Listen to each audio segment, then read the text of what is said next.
নমস্কার বন্ধুরা, একটি গাছের কথা চ্যানেলে আবার আপনাদেরকে স্বাগত জানাই।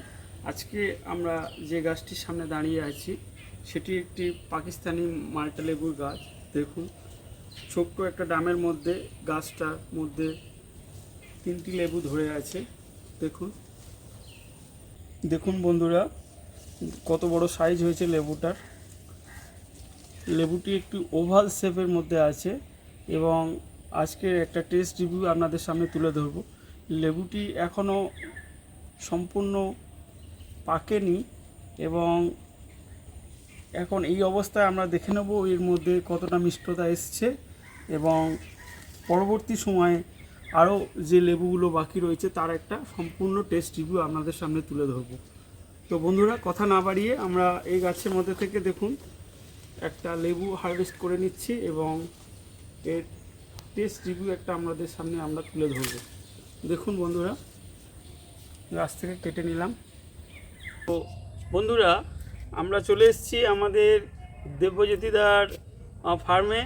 তো আজকের যে পাকিস্তানি মাল্টা লেবুটা আমার বাগান থেকে হারভেস্ট করা হলো তার একটা টেস্ট রিভিউ দেওয়ার জন্য। তো দাদাকে আমি বলবো, দাদা চলে আসুন, আমরা দুজন মিলে একটা টেস্ট রিভিউ দেবো যে পাকিস্তানি মাল্টা লেবু কেমন খেতে হয় এবং এর মিষ্টতা কেমন। তো সার্বাঙ্গিক একটা টেস্ট রিভিউ দেওয়া হবে। তো দাদা দু চার কথা বলুন এই মাল্টা লেবুটি সম্বন্ধে। তার আগে নমস্কার বন্ধুরা, আর সবাইকে আরও একবার স্বাগত একটি গাছের কথা ইউটিউব চ্যানেলে।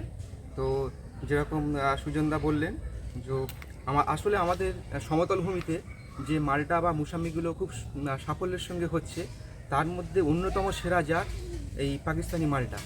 তো এখন ওই কালার সাইজে যথেষ্ট বড় আর ওয়েট এখন তো মোটামুটি 150 গ্রামের পার করে গেছে, 150 গ্রাম পার করে। তো দাদার বাগানে যে দুটো লেবু আছে পরবর্তী সময় আমরা দেখাবো, সে দুটো আরো বড়, এর চেয়ে বড়। তো এখনো যদিও পুরোপুরি ম্যাচুরিটি আসেনি, দেখতে পাচ্ছেন বাইরের কালারটা পুরো সবুজ রঙেরই আছে।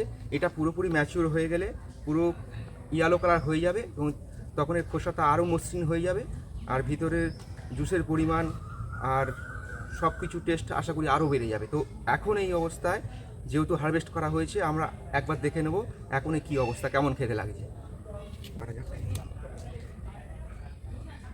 আমার রসের পরিমাণ তো যথেষ্ট ছিটকে পড়ছে রস। আমার মনে হয় এটা দারুণ একটা ভ্যারাইটি হতে চলেছে, খাওয়ার অভিজ্ঞতা দারুণ হতে চলেছে। তো আমি ক্লোজ দেখাচ্ছি,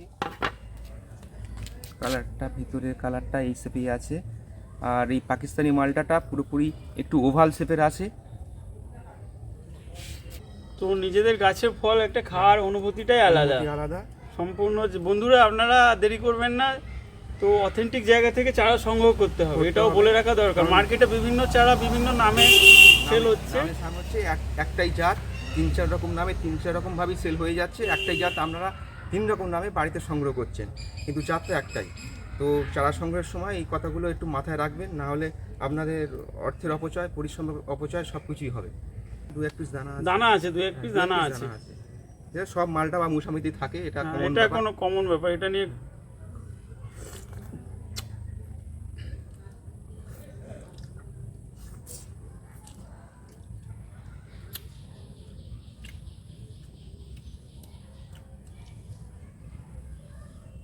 দাদা বলো।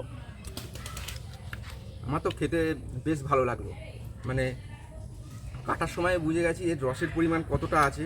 আর আসলে খাওয়ার অপেক্ষায় ছিলাম যে টেস্ট মিষ্টতা কতটা আসছে। যথেষ্ট ভালো। আর এই এখন তো বৃষ্টির ওয়েদার, আর এটা এখন মানে সম্পূর্ণ এটা লেবুটা পাকেনি। যে কোনো মাল্টা সাইট্রাস ধরনের লেবু একটু ড্রাই সিজনে এর মিষ্টতাটা অনেকটা বেড়ে যায়, কিন্তু যথেষ্ট মিষ্টি, বাজারের তুলনায় আর টক ব্যাপারটা নেই। আর সে তুলনায় এর মধ্যে এর স্বাদ খুব দুর্দান্ত এসে গেছে। তো এক কথায় খুব ভালো লেবু, খুব ভালো খেতে, দারুণ, এক কথায় অনবরত একটা লেবু। তো বন্ধুরা, আমরা এই ভিডিওটি এই পর্যন্ত শেষ করছি। আমরা পরবর্তী সময় আবার একটা নতুন ভিডিওর মধ্যে আমরা অন্য কিছু ফলের অভিজ্ঞতার কথা আপনাদেরকে শেয়ার করব, তুলে ধরবো। ততক্ষণ আপনারা সবাই ভালো থাকুন, সবাইকে ভালো রাখুন। আর একটা কথা বলার, যে চ্যানেলটাকে অবশ্যই সাবস্ক্রাইব করতে হবে। আপনারা বন্ধুরা যারা দেখছেন একটু সাবস্ক্রাইব করুন, আমাদের ছোট্ট এই পরিবারটিকে আস্তে আস্তে একটু বাড়িয়ে দিন, যাতে আমরা ভবিষ্যতে এগিয়ে যেতে পারি, আরও উৎসাহ পাই। ধন্যবাদ, নমস্কার।